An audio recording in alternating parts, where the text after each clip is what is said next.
Welcome back ناظرین. Over the weekend سب سے بڑی سٹوری پوری دنیا میں جس کے اوپر ڈسکشن ہو رہی تھی وہ تھا امریکہ کا جو ایک آپریشن کرنا, ان کی اسپیشل فورسز کا, ڈیلٹا فورسز کا نام وہ دیتے ہیں, کس طرح کس پریسیجن کے ساتھ انہوں نے کراکس جو دارالخلافہ ہے وینزویلا کا, نکولس مدورو ان کے پریزیڈنٹ ہے, وہاں پہ انہوں نے ہیلی کاپٹر بھجوائے, انہوں نے آرام سے وہ سوئے ہوئے تھے اپنی بیگم کے ساتھ, ان کو وہاں سے پکڑا اور جہاز میں بٹھا کے وہ لے آئے ہیں. یہ سامنے آپ دیکھ سکتے ہیں اسکرین کے اوپر, ان کے اوپر چارجز ہیں کرپشن کے, ڈرگ سمگلنگ کے اور باقی اس طرح کے. سو ڈاکٹر جمیل صاحب ہمارے ساتھ موجود ہیں. ڈاکٹر صاحب براہ راست سوال, ساری دنیا اس عمل کو کہہ رہی ہے یہ یو این کی کنونشن کے اگینسٹ ہے, جنیوا کنونشن کے اگینسٹ ہے. دنیا جو ایک رول بیسڈ سوسائٹی جو دوسری جنگ عظیم کے بعد بنائی گئی تھی, اس کے بعد یہ سب کچھ ہے نا ادھیڑ کے رکھ دیا ہے. اس کے اثرات آپ آنے والے مہینوں سالوں کے اندر کیا دیکھیں گے اس ایکٹ کے, کیونکہ امریکہ اس طرح کی حرکتیں پہلے بھی کرتا رہا ہے, مطلب کہ لیٹن امریکہ میں وہ نکاراگو کا واقعہ ہو, ہیٹی کا واقعہ ہو, وہ آپ کے علم میں ہے. دنیا میں کوئی نئی بات نہیں ہے, پہلے بھی ہوتا رہا ہے, لیکن اب جو جیو پولیٹیکل منظرنامہ ہے اس منظرنامے میں یہ وائٹ از رائٹ والا معاملہ کہ کسی پریزیڈنٹ کو اریسٹ کیا جائے, وہ کہ 4 پریزیڈنٹ پہلے بھی اریسٹ ہو چکے ہیں اس معاملے میں ایسے ہی طریقے سے, لیکن یہ بالکل ٹرافی کے طور پر لانا اور پوری دنیا کو دکھلانا اور اریسٹ کرنا اور پھر بعد میں کہنا ہے کہ نہیں یہ انٹرنیشنل قوانین کی تو کوئی خلاف ورزی نہیں ہے, یہ تو ہم نے جسٹس ڈپارٹمنٹ نے ہمارے کیس رجسٹر کیا تھا, ہم نے بانٹی رکھی تھی اور وہ ڈرگ ٹریفکنگ کا کیس اور جو باقی انہوں نے الزامات لگائے ہیں جو اس وقت چارج شیٹ دے رہے ہیں. لیکن اس سے پہلے پھر کیا ہوا, نوریاگا پاناما کے تھے پریزیڈنٹ, ان کو بھی ڈرگ ٹریفک میں اسی طرح کیا. نکولس مڈورو تو آپ نے دیکھ ہی لیا, جو ہمارے سامنے جو مثال انہوں نے بنانے کی کوشش کی ہے. جوان اورلینڈو یہ ہنڈیرس کے تھے, ان کے ساتھ بھی ہتھکڑیاں لگائیں, ان کو بھی یہی کہا گیا کہ ڈرگ ٹریفکنگ اور کرپشن.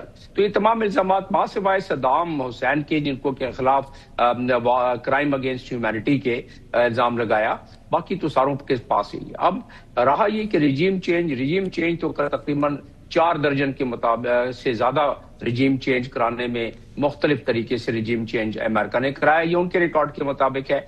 تو اب یہ جس انداز میں اریسٹ کیا گیا, حکومت چینج ابھی کرنے کی کوشش کی جا رہی ہے, پورا رجیم چینج کرنے کی, تو وہ سارے کے سارا معاملہ یہ ہے کہ کل کو پھر چائنا جو ہے پھر تائیوان کے ساتھ یہی کرے اور اسرائیل اور امریکہ مل کے ایران کے ساتھ یہی کریں, اور رشیا والے تو آلریڈی کر رہے ہیں, اور روس کے ساتھ 20% انہوں نے کیا ہوا ہے, 80% اور کر لیں گے وہ.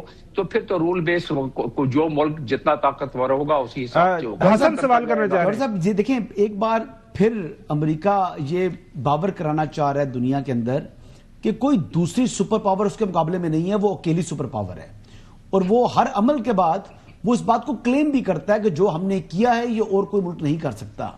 تو کیا دنیا آج بھی تسلیم کرتی ہے امریکہ کو super power, the only super power? نہیں, اگر آپ اعداد و شمار کو دیکھ لیں تو امریکہ عسکری لحاظ سے تو سپر پاور ہے. اب معیشت کے لحاظ سے اس کی تھوڑی ڈگمگا رہی ہے سپرامیسی, اور اسی کی وجہ سے وہ اسٹرگل اور بڑھے گی. ہوتا یہ ہے کہ جب آپ کی معاشی قوت کوئی ڈرفٹ ہو رہی ہو یا کوئی چھین رہا ہو یا آپ کی عسکری قوت, تو آپ پھر اس پہ کوشش کرتی ہیں کہ ہر قسم کے حربے اختیار کریں, اور امریکہ جیسا ملک وہ کر سکتا ہے, پہلے بھی کیا ہے. چوہدری صاحب بھی سوال کریں, لیکن چوہدری ساتھ میرا بھی سوال لے لیں کہ وہ اب ایران کی بات کر رہے ہیں, وہ کہ میکسیکو کو وارن کر رہے ہیں, وہ کیوبا کو وارن کر رہے ہیں, وہ کولمبیا کے پریزیڈنٹ کو وارن کر رہے ہیں. تو خدا نخواستہ اگر ایران کی طرف آتے ہیں تو پھر ہمارے لیے بڑا سیریس مسئلہ ہو جائے گا. ڈاکٹر صاحب یہ بھی سوال ہے, چوہدری صاحب آپ بھی سوال کر لیں. تو اس کی کوئی جسٹیفیکیشن ہے کہ جو ہوا ہے وینزویلا کے صدر کے ساتھ؟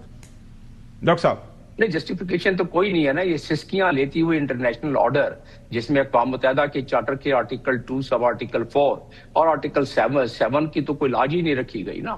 وہ تو کسی کی ساورنٹی اور انٹیگریٹی, جو ساورنٹی اور ٹیریٹوریل انٹیگریٹی کی تو کوئی لاج نہیں رکھی گئی. تو وہ تو معاملہ گیا, اور ایک دفعہ نہیں کئی مرتبہ ڈونلڈ ٹرمپ نے یہ ثابت کر دیا نا غزہ میں بھی کہ یو این کے 6 جو ریزولوشن پاس ہوئے تھے, اور خاص طور پر ریزولوشن جو نومبر 24 میں پاس ہوا تھا جس میں کہ سیز فائر کا کہا گیا تھا, وہ ویٹو کر دیا گیا تھا. اور ساتھ میں اب جو 20 پوائنٹ پیس پلان کو کہ وہ ٹاپک علیحدہ ہو جاتا ہے، میں سپورٹ کرتا ہوں اس کو کسی اور وجوہات کی بنا پر، لیکن وہ جو 20 پوائنٹ پیس پلان ہے وہ ایک یو این سے قطع نظر ہو کے ماں سوائے اس کی ایک اسٹیمپ جو لگائی گئی، وہ کسی اور تناظر میں آپ سوال کریں گے، میں اس کو بتا دوں گا، مزید وضاحت کر دوں گا۔ تو یو این تو ڈگمگاتی ابھی ایک آرگنائزیشن ہے، اور یہی صورتحال رہی۔ ایران والا ایشو جو ڈاکٹر صاحب بتا دیجیے گا۔ رائٹنگز آن دا وال، ایران کا جو ہے نا، رائٹنگز آپ کے اس پروگرام کے تحت یہ ریکارڈ پر ہے، ہو جائے گی بات کہ رائٹنگز آن دا وال ہے، یہ سالوں کی بات نہیں ہے، یہ بس مہینوں کی بات معلوم ہوتی ہے، زیادہ سے زیادہ اس ایک سال کے اندر اندر۔ اسرائیل کی بڑی دیرینہ خواہش رہی ہے کہ کسی طریقے سے ایران کو مزید کمزور نہ، ڈاکٹر صاحب اس ایشو کے اوپر آئندہ ہفتے مزید آپ سے وقت چاہیں گے۔